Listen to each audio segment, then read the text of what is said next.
दोस्तों नमस्कार। तो फाइनली दोस्तों हम ढोसी तीर्थ स्थल पर पहुंच चुके हैं। तो ढोसी तीर्थ स्थल की दोस्तों बहुत सी महत्वपूर्ण विशेषताएं हैं जो आगे चलकर मैं आपको बताता रहूँगा। इसका महाभारत में भी उल्लेख मिलता है, कई वेदों में, कई पुराणों में भी ढोसी पर्वत का उल्लेख मिलता है। पांडवों ने भी यहाँ पर दोस्तों अपने जो उनका वनवास का काल था, उस वनवास काल में बहुत से दिन यहाँ गुजारे थे। तो दोस्तों चलो आपको आगे चलकर मैं ढोसी पर्वत को दिखाता हूँ तथा ढोसी पर्वत की कुछ विशेषताओं के बारे में आपको बताता हूँ। तो चलो दोस्तों मैं आपको बताता हुआ चलूँ कि ये जो ढोसी पर्वत है ये नारनौल से 7 से 8 किलोमीटर की दूरी पर कुलताजपुर रोड पर पड़ता है दोस्तों। और नारनौल से आप अगर आना चाहें बाय व्हीकल या बाय कार या बाय बाइक तो आप आसानी से आ सकते हैं। बहुत ही अच्छा रास्ता बनाया गया है।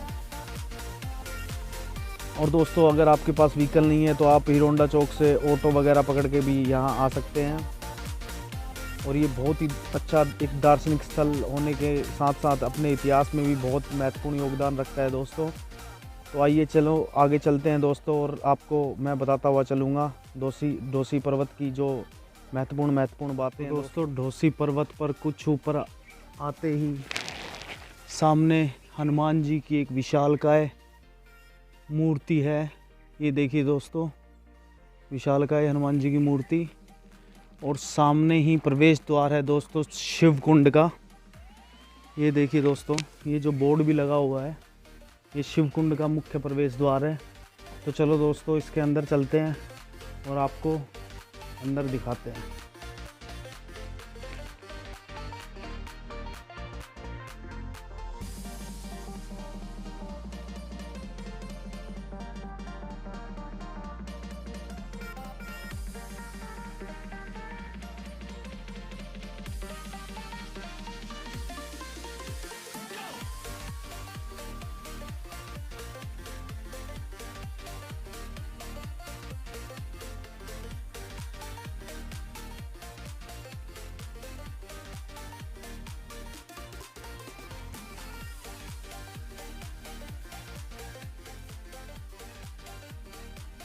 और ये देखिए दोस्तों,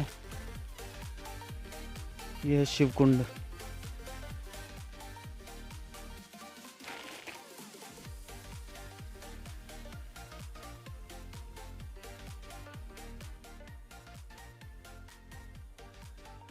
विशालकाय पर्वतों से घिरा हुआ चारों तरफ शिव कुंड। चलो मैं आगे आपको दिखाता हूँ दोस्तों।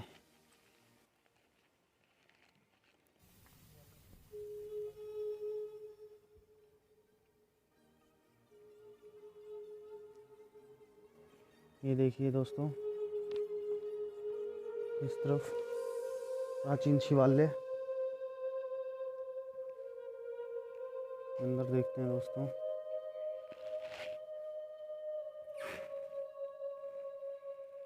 प्राचीन शिवालय है दोस्तों, देखिए। ये गेट को हम दोबारा बंद कर देते हैं दोस्तों।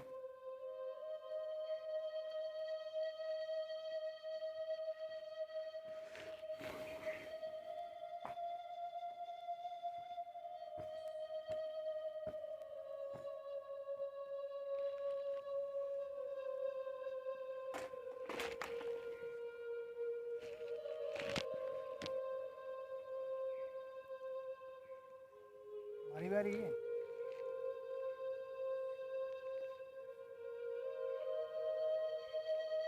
शानदार दृश्य दिखाई देते हुए दोस्तों यहाँ से नीचे ढोसी गांव पूरा और हरे भरे खेत। और इस तरफ दोस्तों ये जो ढोसी पर्वत है ये हरियाणा और राजस्थान के बिल्कुल बॉर्डर पर पड़ता है। राजस्थान का यहाँ पे झुंझुनू ज़िला लगता है और हरियाणा का यहाँ पे महेंद्रगढ़ ज़िला नारनौल के बिल्कुल टच में ये ढोसी पर्वत।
तो आपको बताता हुआ चलूँ दोस्तों, कई बार हमारे पास बहुत सा वक्त खाली होता है, लेकिन हम उस वक्त को ऐसे ही बैठकर या ऐसे ही व्यतीत कर देते हैं। लेकिन हम उस छोटे से वक्त में या उस छोटे से वक्त को निकाल के अगर हम अपनी चारों तरफ की प्राकृतिक चीज़ों को भी देखने आए तो दोस्तों हमें एक तो आंतरिक रूप से बहुत ही संतुष्टि मिलती है और बहुत ही अच्छे अच्छे मनोरम दृश्य देखने को भी मिलते हैं।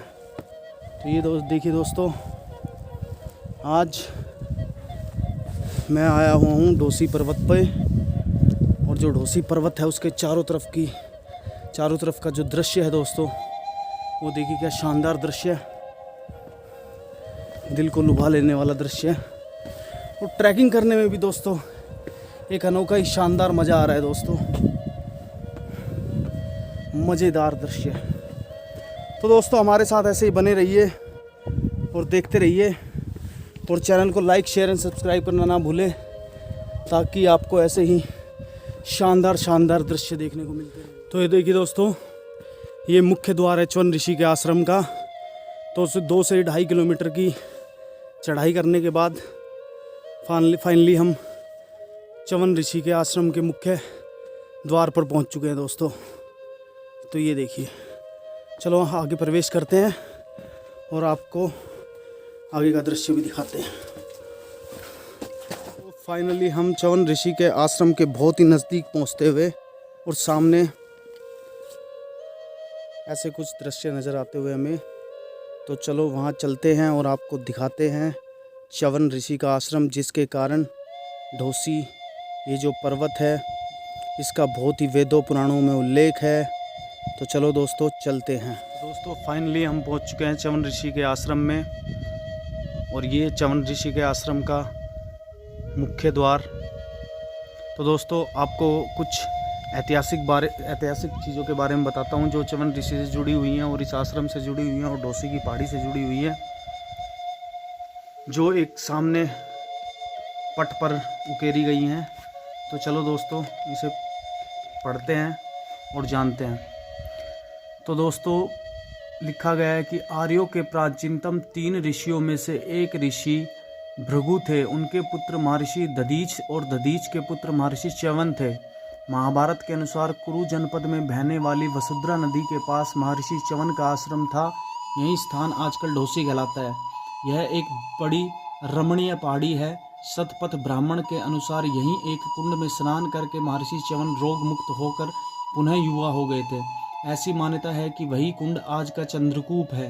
यहीं पर महर्षि च्यवन ने राजा श्रेयती की पुत्री सुकन्या से विवाह किया था।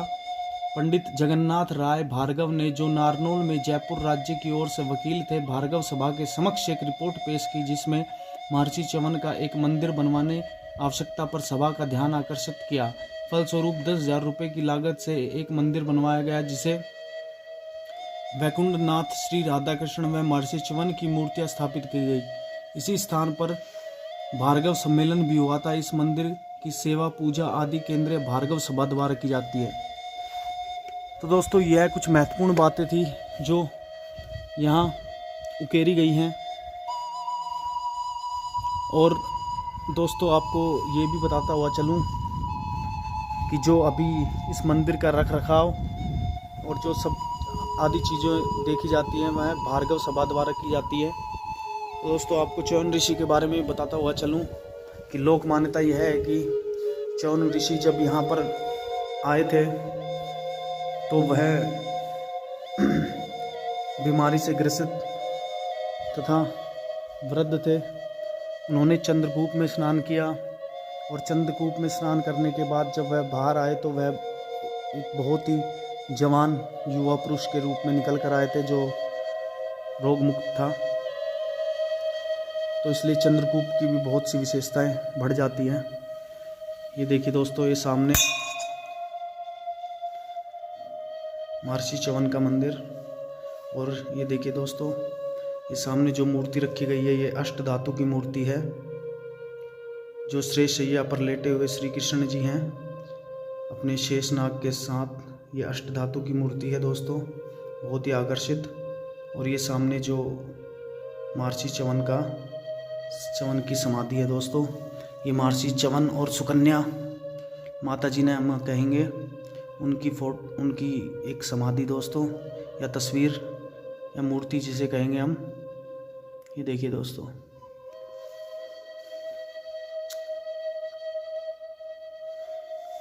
बहुत ही आकर्षक दोस्तों।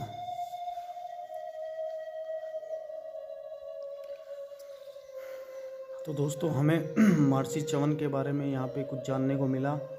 तो मुख्य रूप से ये बताया जाता है कि महर्षि च्यवन ने यहाँ पे च्यवनप्राश की खोज की थी जड़ी बूटियों से, और उस च्यवनप्राश को खाकर वह पुनः से जवान हो गए थे, जिसे आज के युग में भी दोस्तों च्यवनप्राश को माना जाता है एक अच्छा इम्यूनिटी बूस्टर।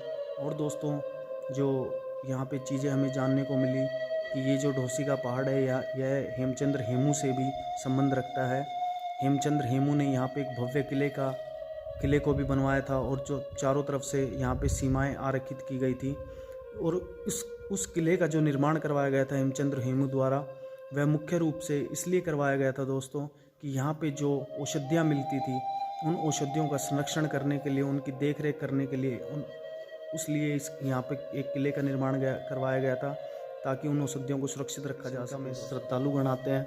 और दोस्तों माना जाता है कि सोमवती अमावस्या के दिन यहाँ पर चंद्रकूप जो कुंड है उसमें नहाने से सभी रोगों का निवारण होता है, चर्म रोगों का निवारण होता है। और माना जाता है कि उसका जल बहुत ही पवित्र और बहुत ही लाभकारी है। तो इसलिए यहाँ पे बहुत से श्रद्धालुगण सोमवती अमावस्या के दिन आते हैं और स्नान करते हैं। और माना जाता है कि दोस्तों यहाँ पर सोमवती अमावस्या के दिन एक बहुत ही विशाल मेला भी लगता है। तो दोस्तों यहाँ पर एक बात और जानने योग्य है दोस्तों, जो महर्षि च्यवन थे वो अपनी तपस्या में लीन थे दोस्तों, और तपस्या में कई सालों तक, कई वर्षों तक अपनी तपस्या में लीन होने के कारण दोस्तों उनके चारों तरफ मिट्टी, मतलब जिसे हम कहेंगे मिट्टी का पूरा उनका शरीर ढक गया था दोस्तों। तो एक दिन राजा अपने पूरे परिवार के साथ भ्रमण पर यहाँ पर आए हुए थे दोस्तों, राजा शरियाती जिनका नाम था। तो उन्हीं की पुत्री थी दोस्तों सुकन्या, जिन्होंने राजकुमारी सुकन्या ने गलतीवश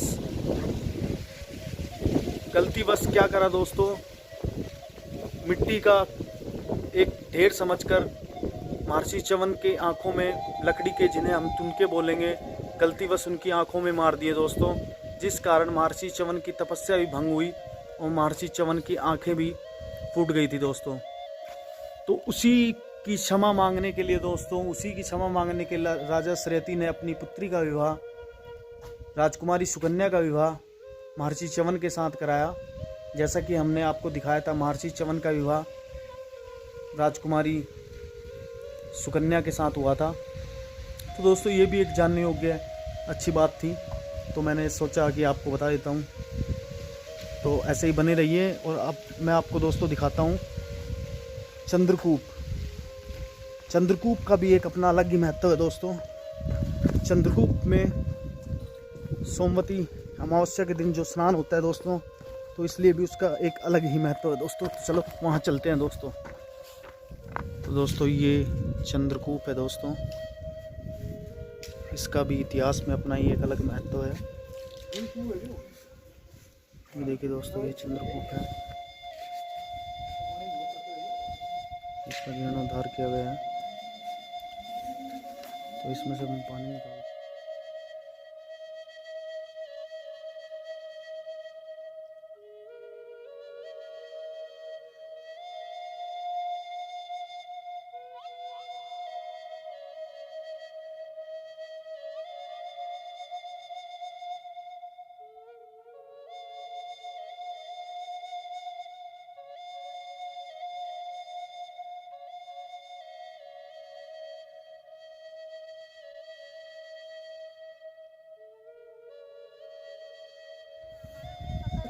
तो दोस्तों अब हम ढोसी पर हुए, और ये था दोस्तों च्यवन ऋषि का आश्रम जो हमने आपको दिखाया।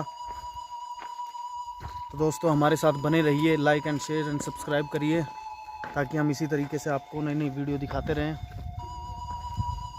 तो धन्यवाद दोस्तों आपका वीडियो देखने के लिए।